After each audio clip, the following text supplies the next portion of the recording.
ನಮಸ್ಕಾರ ವೀಕ್ಷಕರೇ, ನಾವು ಇಂದು ಒಂದು ರಂಗಭೂಮಿಯಲ್ಲಿ ತಮ್ಮದೇ ಆದ ಒಂದು ಹೆಸರು ಮಾಡ್ತಿದ್ರೆ, ಜೊತೆಗೆ ಹಲವಾರು ಒಂದು ಉತ್ತಮ ಅಭಿನಯ ಮೂಲಕ ತಮ್ಮದೇ ಆದ ಜನ ಕೊಡುಗೆ ಕೊಡ್ತಾ ಇರುವಂತರು ಕನಕ ಲಕ್ಷ್ಮಿ ಅವರು.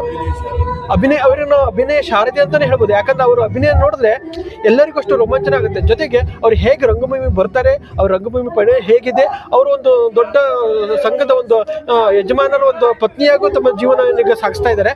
ಅವೆಲ್ಲದರ ಬಗ್ಗೆ ನಿಮ್ಗೆ ಒಂದು ಅವರ ಸಂದರ್ಶನ ಮೂಲಕ ತಿಳಿಸ್ಕೊಡ್ತಿದ್ವಿ. ಬನ್ನಿ, ಅವರ ಒಂದು ಸಂದರ್ಶನ ಮೂಲಕ ನಿಮ್ಗೆ ತಿಳ್ಕೊಂಡು ಬನ್ನಿ. ನೀವೀಗ ನೋಡ್ಬಿಟ್ಟೆ ನಿಮ್ಮ ಕಲಾವಿದರು ಅಂದ್ರೆ ಎಲ್ಲ ಪ್ರೇಕ್ಷಕ ವರ್ಗ ನಿಮ್ಮನ್ನ ಗುರುತಿಸ್ತಾರೆ, ನಿಮ್ಮನ್ನ ಇಷ್ಟೊಂದು ಜನ ಫೋಟೋ ತರ್ಸ್ಕೊಂತಾರೆ. ಆದ್ರೆ ನೀವು ಈ ರಂಗಭೂಮಿ ಬರ್ಬೇಕಂತಂದ್ರೆ ನಿಮ್ಗೆ ಹೇಗೆ ಇಂಟ್ರೆಸ್ಟ್ ಬರುತ್ತೆ? ನಿಮ್ಗೆ ರಂಗಭೂಮಿಯ ಸೆಳೆತ ಎಲ್ಲಿಂದ ಸ್ಟಾರ್ಟ್ ಆಗುತ್ತೆ ಮೇಡಮ್? ನಮ್ಮ ತಂದೆಯವರು ರಂಗಭೂಮಿ ಕಲಾವಿದ್ರು.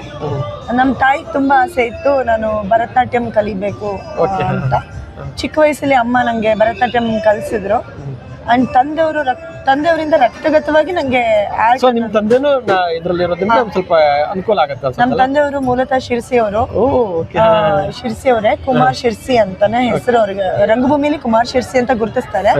ಅವರ ರಿಯಲ್ ನೇಮ್ ಬಂದು ಭೂಷಣ ಅಂತ. ಇಲ್ಲಿ ಮಿಲ್ಟ್ರಿ ನಾರಾಯಣ ಅವ್ರಂತ ಇದ್ದಾರೆ ಶಿರ್ಸಿಯಲ್ಲಿ, ಅವರ ಅಳಿಯ ಆಗ್ಬೇಕು ಅವರು. ನಾವು ಇಲ್ಲೇ ಶಿರ್ಸಿ ನಮ್ಮ ಹುಟ್ಟೂರು. ನಾವು ಬೆಳೆದಿದ್ದು ಎಲ್ಲ ಇಲ್ಲೇ ನಮ್ಮ ತಾಯಿ ತವರು ಮನೆ ಹತ್ರ ಬೆಳೆದಿದ್ದು. ಗೋರ್ಸ್ಗದ್ದೆ ಮಂಚಿಕೇರಿ ಕೇಳಿದ್ದೀವಿ, ಅಲ್ಲೇ ನಾವು ಬೆಳೆದಿದ್ದೆಲ್ಲ, ಹುಟ್ಟಿದ್ದು ಬೆಳೆದಿದ್ದೆಲ್ಲ ಅಲ್ಲೇನೆ. ಪ್ರೈಮರಿ ಎಜುಕೇಶನ್ ಎಲ್ಲ ಅಲ್ಲೇ ಆಗಿರೋದು. ತಂಗಿನೂ ಕೂಡ ಆಕ್ಟಿಂಗ್ ಫೀಲ್ಡ್ ಅಲ್ಲೇ ಇದ್ದಾರೆ. ಒಳ್ಳೆ ಹೆಸರು ಮಾಡಿದ್ದಾರೆ ಕೂಡ.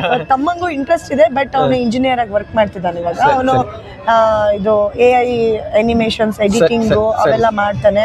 ಅಂಡ್ ಇಷ್ಟ ಇದೆ ಅವನಿಗೆ, ಬಟ್ ಇನ್ನು ಈ ಫೀಲ್ಡಿಗೆ ಎಂಟ್ರಿ ಕೊಟ್ಟಿಲ್ಲ ಅವನು. ನನಗೆ ತುಂಬಾ ಇಷ್ಟ ಇತ್ತು ಮುಂಚಿಂದ, ಚೈಲ್ಡ್ಹುಡ್ ಇಂದಾನು.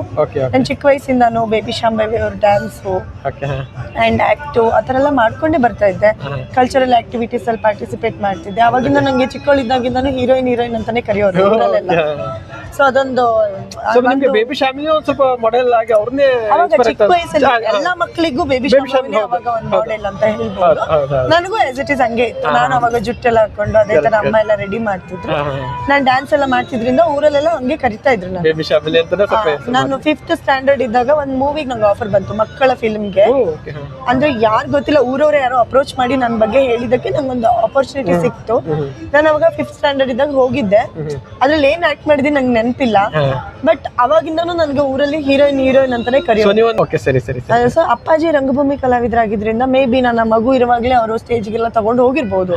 ಹೇಳ್ತಿರ್ತಾರೆ ಅವಾಗಿನ ಕಥೆಯನ್ನೆಲ್ಲ. ನಂಗೆ ಗೊತ್ತಿಲ್ಲ, ನೆನಪಿಲ್ಲ. ಬಟ್ ನಂಗೆ ನೆನಪಿರೋ ಪ್ರಕಾರ ನಾನು ಚೈಲ್ಡ್ ಆರ್ಟಿಸ್ಟ್ ಆಗಿ ಕೂಡ ರಂಗಭೂಮಿಲಿ ಹೆಜ್ಜೆ ಇಟ್ಟಿದ್ದೀನಿ. ಅವಾಗ ರಜಾ ಇದ್ದಾಗ,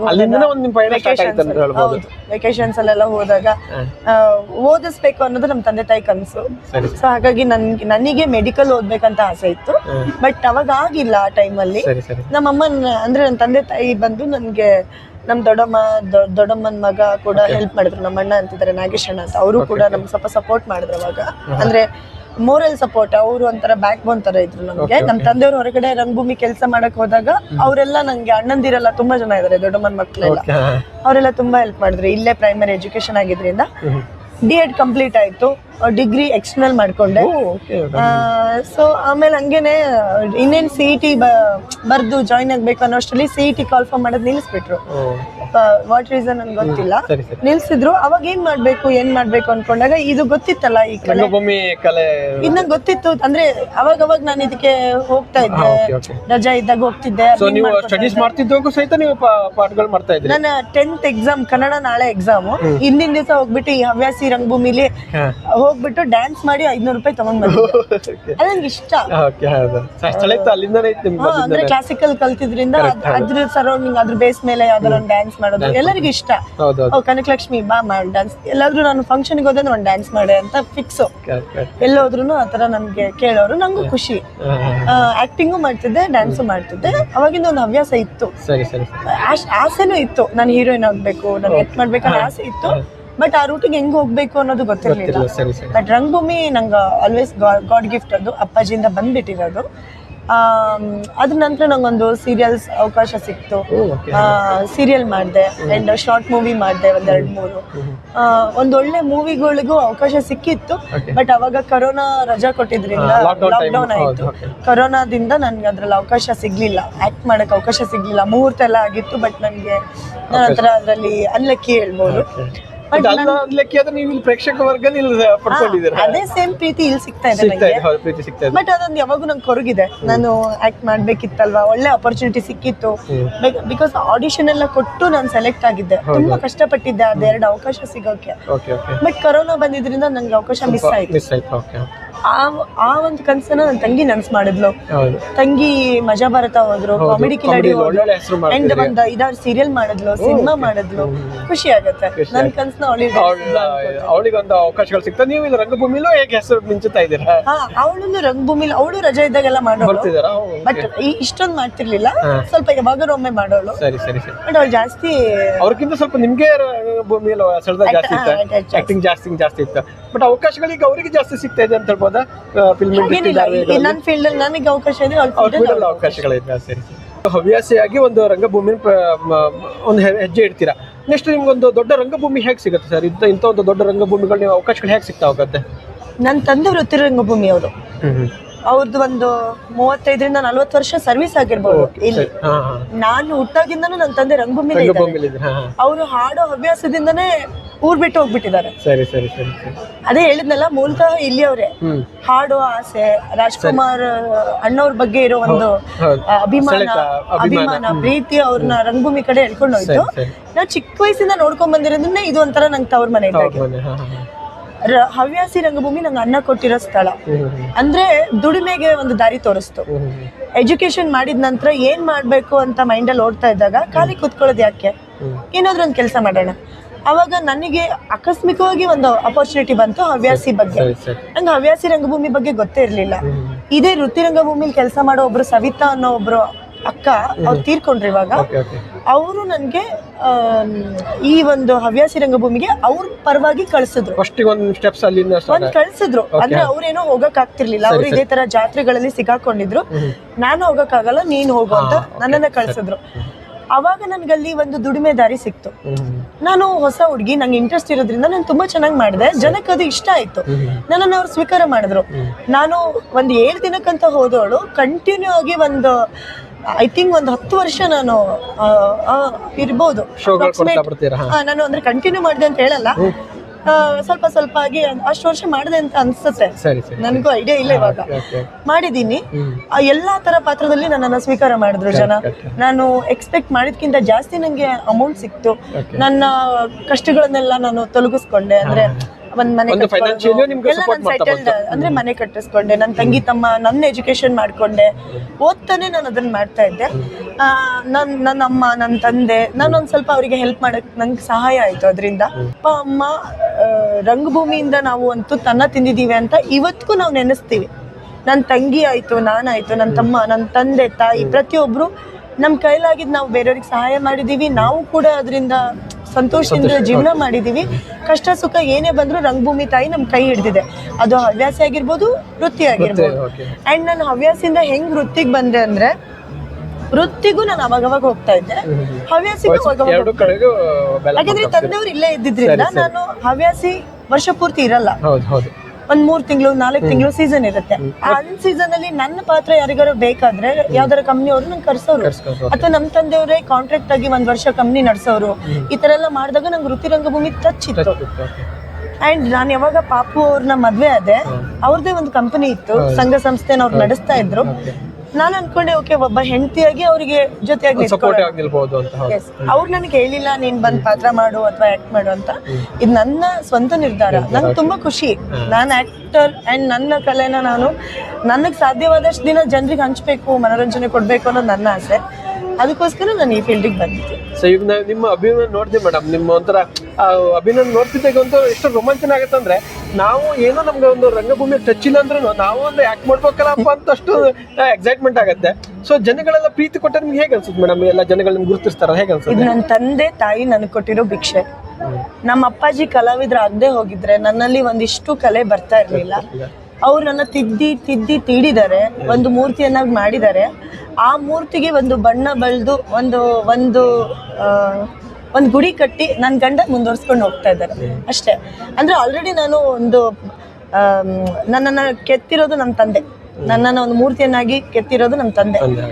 ಅವ್ರು ಎಷ್ಟು ಶ್ರಮ ಹಾಕಿದ್ದಾರೆ ಅಂದ್ರೆ ನೀವು ನಂಬಲ್ಲ. ಇವಾಗ ಒಂದು 11 ತಾಸು ಜರ್ನಿ, ನಾವು ಒಂದು ಹವ್ಯಾಸಿ ರಂಗಭೂಮಿ ಊರಿಗೆ ಹೋಗ್ತೀವಿ ಅಂದ್ರೆ ಆ 11 ತಾಸು ಬಸ್ ಜರ್ನಿಯಲ್ಲಿ ನನಗೆ ಹೇಳ್ಕೊಡ್ತಾ ಇದ್ರು ಅವ್ರು, ಈ ಡೈಲಾಗ್ ಹಿಂಗೆ ಹೇಳ್ಬೇಕು, ಅಷ್ಟು ನಾ ಹೇಳ್ತಿದ್ದೀನಲ್ಲ. ನಮ್ಗೆ ಯಾವ್ದೇ ಕೆಲಸದಲ್ಲಿ ಇಂಟ್ರೆಸ್ಟ್ ಇರ್ಬೇಕು. ಈಗ ನೀವು ಈ ವಿಡಿಯೋ ಮಾಡ್ತಿದ್ದೀರಾ ಅಥವಾ ಒಂದು ಯೂಟ್ಯೂಬ್ ಚಾನಲ್ ನಡೆಸ್ತಿದ್ದೀರಾ ಅಂದ್ರೆ ನಿಮ್ಗೆ ಇಂಟ್ರೆಸ್ಟ್ ಇರ್ಬೇಕು ಇದ್ರಲ್ಲಿ. ನನಗೆ ಆಸಕ್ತಿ ಇತ್ತು, ನಂಗೆ ಮೊದ್ಲಿಂದ ಕನ್ಸಿತ್ತು ನಾನು ಆಕ್ಟರ್ ಆಗ್ಬೇಕು, ಇಲ್ಲಾಂದ್ರೆ ಡಾಕ್ಟರ್ ಆಗ್ಬೇಕು. ಬಟ್ ಡಾಕ್ಟರ್ ಅಂತೂ ಆಗಿಲ್ಲ. But I am happy. ನಾನು ಆಕ್ಚುಲಿ ನಾನು ಎಲ್ಲಾ ರೀತಿ ಕೆಲಸನೂ ಮಾಡ್ತೀನಿ. ಒಂದು ರಂಗಭೂಮಿ ಅಂದ್ರೆ ಅದರಲ್ಲಿ ಎಲ್ಲಾ ರೀತಿ ಇರ್ತಾರೆ, ಟೀಚರ್ ಇರ್ತಾರೆ, ಲಾಯರ್ ಇರ್ತಾರೆ, ಡಾಕ್ಟರ್ ಇರ್ತಾರೆ. ನಾನು ಒಂಥರ ಇಲ್ಲಿ ವೈದ್ಯನೇ. ಯಾಕಂದ್ರೆ ಗೊತ್ತಾ, ಸಮಾಜದಲ್ಲಿರೋ ತೊಡಕುಗಳನ್ನ ಒಂದು ಕಲೆ ಮೂಲಕ ನಿವಾರಿಸುವಂತ ಒಂದು ಆ ರೋಗಗಳನ್ನ ನಿವಾರಿಸೋ ವೈದ್ಯ. ಸೊ ಆ ವೈದ್ಯ ನಾನು ಆಗಿಲ್ಲ, ಈ ವೈದ್ಯ. ಅಂಡ್ ನಂಗೆ ಖುಷಿ ಇದೆ, ನಂಗೆ ತುಂಬಾ ಹೆಮ್ಮೆ ಇದೆ ನಾನು ರಂಗಭೂಮಿ ಕಲಾವಿದೆ ಅಂತ ಹೇಳ್ಕೊಳ್ಳೋಕೆ. ಅಂಡ್ ಕಲಾವಿದೆಯಾಗಿ ಮುಂದುವರಿತಾ ಇದ್ದೀನಿ. ಇವಾಗ ಒಂದು ಜವಾಬ್ದಾರಿ ಇದೆ, ಬಿಕಾಸ್ ಒಂದು ಸಂಘ ಸಂಸ್ಥೆ ನಡೆಸ್ತಾ ಇರೋ ಒಬ್ಬ ಓನರ್ ಹೆಂಡತಿ ಆಗಿದ್ದೀನಿ. ನಿಮ್ಗೂ ಅಷ್ಟೇ, ಅವ್ರಿಗೆ ಎಷ್ಟೇ ಜವಾಬ್ದಾರಿ ನಿಮ್ಗೂ ಇರುತ್ತೆ.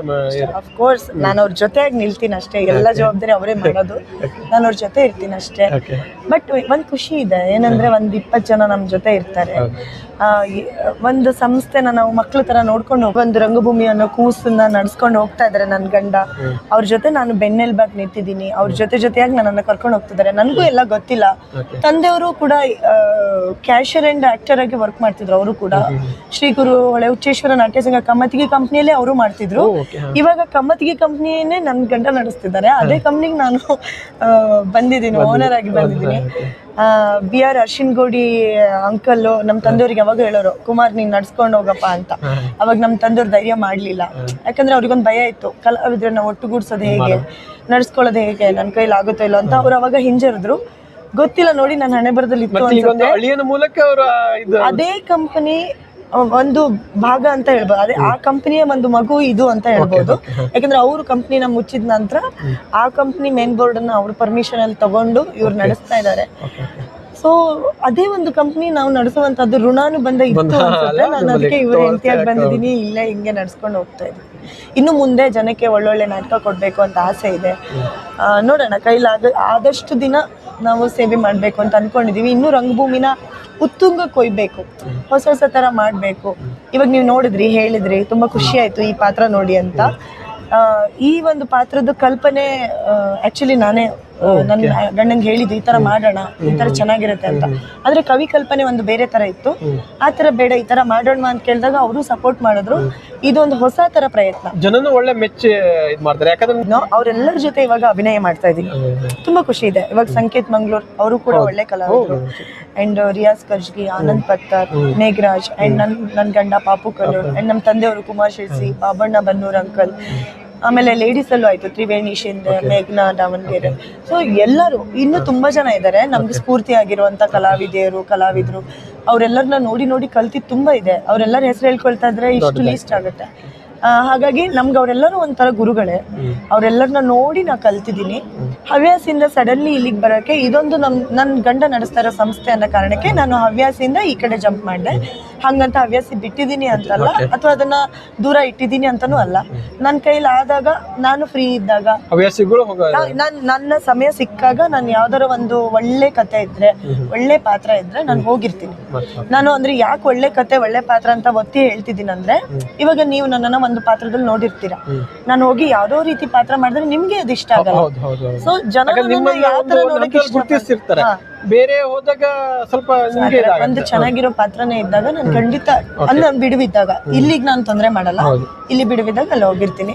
ಹಂಗೆ ಇನ್ನ ಸಿನಿಮಾ ಸೀರಿಯಲ್ ಅಂತ ಬಂದ್ರು ಅಲ್ಲಿ ಕೂಡ ಒಳ್ಳೆ ಅಪರ್ಚುನಿಟಿ ಬಂದಾಗ ಹೋಗ್ತೀನಿ, ಮಾಡ್ತೀನಿ, ಎಲ್ಲ ಇದೆ. ಇವಾಗ ಕೆಲವೊಂದು ಕರೆದಿರ್ತಾರೆ, ನಮ್ಗೆ ಜಾತ್ರೆ ಸೀಸನ್ ಇದ್ದಾಗ ಹೋಗಕ್ ಆಗಿರಲ್ಲ, ಹಾಗಾಗಿ ಮಿಸ್ ಮಾಡ್ಕೊಂಡೆ. ಒಂದಷ್ಟು ಅವಕಾಶಗಳು ಬಂದಾಗ ಮಿಸ್ ಮಾಡ್ಕೊಂಡೆ. ಇವಾಗ ನೋಡೋಣ, ಮುಂದೆ ಮತ್ತೆ ಒಳ್ಳೆ ಅವಕಾಶ ಬಂದ್ರೆ ಡೆಫಿನೆಟ್ಲಿ ಮಾಡ್ಬೇಕು ಅಂತ ಇದೀನಿ. ಹೇಳಿದೀನಿ ನನ್ನ ಹಸ್ಬೆಂಡ್ಗೆ, ಬಿಕಾಸ್ ಒಂದ್ ಡ್ರೀಮ್ ಇದೆ, ಹೋಗ್ಬೇಕು, ನೋಡೋಣ. ಅಲ್ಲ, ಆ ಪ್ರೀತಿ ಇಲ್ಲೇ ನಂಗೆ ಸಿಗ್ತಾ ಇದೆ. ಇಫ್ ಇನ್ ಕೇಸ್ ನನ್ಗೆ ಅಂತ ಅವಕಾಶ ಸಿಕ್ಕಿದ್ರೆ ಡೆಫಿನೆಟ್ಲಿ ನಾನು, ಅದು ಚಿಕ್ಕ ವಯಸ್ಸಿಂದನೇ ನಿಮ್ಗೊಂದು ಡ್ರೀಮ್ ಇತ್ತು ಅನ್ಸುತ್ತಲ್ಲ?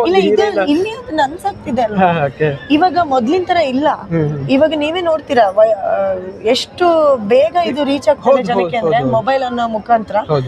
ನಾವ್ ಈ ಡ್ರಾಮಾ ಮಾಡ್ತೀವಿ, ಎಷ್ಟೋ ಜನ ಈ ಪಾತ್ರದ್ದು ಅಡ್ವರ್ಟೈಸ್ಮೆಂಟ್ ನೋಡಿ ಇದನ್ನ ನೋಡಕ್ಕೆ ಬಂದಿದೀವಿ ಅಂತ. ಈಗ ನಾವ್ ಒಂದ್ ಸ್ಟೇಟಸ್ ಹಾಕಿದ್ರೆ ಅವ್ರಿಗೆ ಎಷ್ಟೋ ಖುಷಿ. ನಾನು ಅದನ್ನೇ ಕೇಳ್ಕೊಳ್ಳೋದು ನಿಮ್ಮ ಯೂಟ್ಯೂಬ್ ಮುಖಾಂತರ ಏನಂತ ಅಂದ್ರೆ, ರಂಗಭೂಮಿ ನಮ್ಮ ಕನ್ನಡ ಸಂಸ್ಕೃತಿ, ಇದನ್ನ ನಾವು ಉಳಿಸ್ಬೇಕು, ಬೆಳೆಸ್ಬೇಕು. ಇಲ್ಲಿ ನಾವು ತುಂಬಾ ಜನ ಯುವ ಕಲಾವಿದರು ಬಂದಿದ್ದೀವಿ, ಏನಕ್ಕಂದ್ರೆ ನಮಗೆ ಬೇರೆ ಎಲ್ಲೂ ಕೆಲಸ ಇಲ್ಲ ಅಂತಲ್ಲ, ಅಥವಾ ಹೇಗೂ ಬದುಕಬೇಕು ಅಂತನೂ ಅಲ್ಲ. ನಾಟಕದವರೆಲ್ಲರೂ ಲಜ್ಜೆ ಬಿಟ್ಟು ಬದುಕಲ್ಲ. ತುಂಬಾ ಪ್ರೀತಿಯಿಂದ ರಂಗಭೂಮಿನ ಉಳಿಸ್ಬೇಕು ಅಂತ ಬದುಕೋರು ತುಂಬಾ ಜನ ಇದ್ದಾರೆ, ಅದರಲ್ಲಿ ನಾವು ಕೂಡ ಒಬ್ರು. ದಯವಿಟ್ಟು ನಿಮಗೆ ನಾಟಕ ಕಲೆನ ಉಳಿಸ್ಬೇಕು, ಕನ್ನಡ ಸಂಸ್ಕೃತಿನ ಬೆಳೆಸಬೇಕು, ಸಮಾಜಕ್ಕೆ ಏನೋ ಒಂದು ಮೆಸೇಜ್ನ ನಾವು ಒಳ್ಳೆ ರೀತಿಯಿಂದ ಕೊಡಬೇಕು ಅನ್ನೋ ಒಂದು ಫೀಲ್ ಮನಸ್ಸಲ್ಲಿದ್ದರೆ, ಭಾವನೆ ಇದ್ದರೆ, ಒಳ್ಳೊಳ್ಳೆ ನಾಟಕಕ್ಕೆ ಸಪೋರ್ಟ್ ಮಾಡಿ, ರಂಗಮಂದಿರಕ್ಕೆ ಹೋಗಿ ನೋಡಿ. ಅದು ಯಾವುದೇ ನಾಟಕ ಕಂಪ್ನಿ ಆದರೂ ಪರವಾಗಿಲ್ಲ. ಈಗ ಸಿನಿಮಾಗೆ ಹೇಗೆ ನಾವು ಥಿಯೇಟ್ರಿಗೆ ಹೋಗೇ ನೋಡಬೇಕು ಅಂತೀವೋ, ಹಾಗೇನೆ ರಂಗಮಂದಿರ ತುಂಬಬೇಕು, ರಂಗಭೂಮಿ ಉಳಿಬೇಕು. ಕಲಾವಿದರು ಉಳಿದ್ರೇ ಸಂಸ್ಕೃತಿ ಉಳಿಯೋದು, ಬೆಳೆಯೋದು. ಇಲ್ಲಿ ನಾವು ಒಳ್ಳೆಯದು ಕಲಿಬೋದು, ಕೆಟ್ಟದ್ದು ಕಲಿಬೋದು. ನಾವು ನಮಗೆ ಬೇಕಾಗಿರೋದು ಒಳ್ಳೇದು ಮಾತ್ರ. ನೀವು ನಮ್ಮಲ್ಲಿ ಎಷ್ಟೋ ನಾಟಕ ಆಡ್ತೀವಿ, ಎಷ್ಟೋ ಮಕ್ಕಳಿಗೆ ನಾವು ಒಳ್ಳೆ ಮೆಸೇಜ್ನ ಕೊಡೋವಂಥ ನಾಟಕಗಳಿದೆ. ತಂದೆ ತಾಯಿನ ಹೇಗೆ ನೋಡ್ಕೋಬೇಕು ಅನ್ನೋ ನಾಟಕಗಳಿದೆ. ಆಮೇಲೆ ಇದರಲ್ಲಿ ನಾವು ಕೆಟ್ಟತನ ಮಾಡಿದವರು ಕೆಟ್ಟೋಗ್ತಾರೆ ಅಂದರೆ ಅಂದರೆ ಮೂಢನಂಬಿಕೆನ ಸಪೋರ್ಟ್ ಮಾಡಬೇಕು ಅನ್ನೋ ವಿಷಯ ಇಲ್ಲಲ್ಲ. ಇಲ್ಲಿರೋದೇನೆಂದರೆ ಒಳ್ಳೆತನಕ್ಕೆ ಬೆಲೆ ಇದೆ ಅಂತ ನಾವು ತೋರಿಸ್ತಾ ಇದ್ದೀವಿ. ಆ್ಯಂಡ್ ಮತ್ತು ನಮ್ಮ ಮುಂದೆ ಒಂದು ನಾಟಕ, ನಮ್ಮ ತಂದೆಯವ್ರದ್ದೇ ಒಂದು ನಾಟಕ ಆಡ್ತಾ ಇದ್ದೀವಿ, ಬಂಗಾರ ಬಣದಾಕಿ ಒಳ್ಳೆ ಗುಣದಾಕಿ ಅಂತ, ಅಂದರೆ ಧರ್ಮಾಪುರದ ದೊರೆಸಾನಿ ಅಂತ. ಅಲ್ಲಿ ದೈವಿ ಶಕ್ತಿ ಬಗ್ಗೆ ನಾವು ಒಂದು ನಾಟಕ ಮಾಡ್ತಾ ಇದ್ದೀವಿ. ನೆಕ್ಸ್ಟ್ ಸಿರ್ಸಿಯಲ್ಲಿ ಅದನ್ನೇ ಆಡಬೇಕಂತ ಇದ್ದೀವಿ. ತುಂಬ ಚೆನ್ನಾಗಿದೆ, ತುಂಬ ಚಾಲೆಂಜಿಂಗ್ ಆಗಿರೋ ಪಾತ್ರಗಳನ್ನು ನಾನು ಮಾಡ್ತಾ ಇದ್ದೀನಿ. ನೀವೆಲ್ಲರೂ ದಯವಿಟ್ಟು ನಾಟಕ ಕಂಪ್ನಿಗಳಿಗೆ ಹೋಗಿ ನೋಡಿ, ಕಲಾವಿದರನ್ನು ಉಳಿಸಿ. ಅದು ಹವ್ಯಾಸಿ ಕಲಾವಿದರಾದರೂ ಸರಿ ಅಥವಾ ರಂಗಭೂಮಿ ಕಲಾವಿದರಾದರೂ ಸರಿ, ವೃತ್ತಿ ಹವ್ಯಾಸಿ ಏನು ಬೇರೆ ಅಲ್ಲ, ಒಂದೇ ತಾಯಿ 2 ಮಕ್ಕಳಷ್ಟೇ.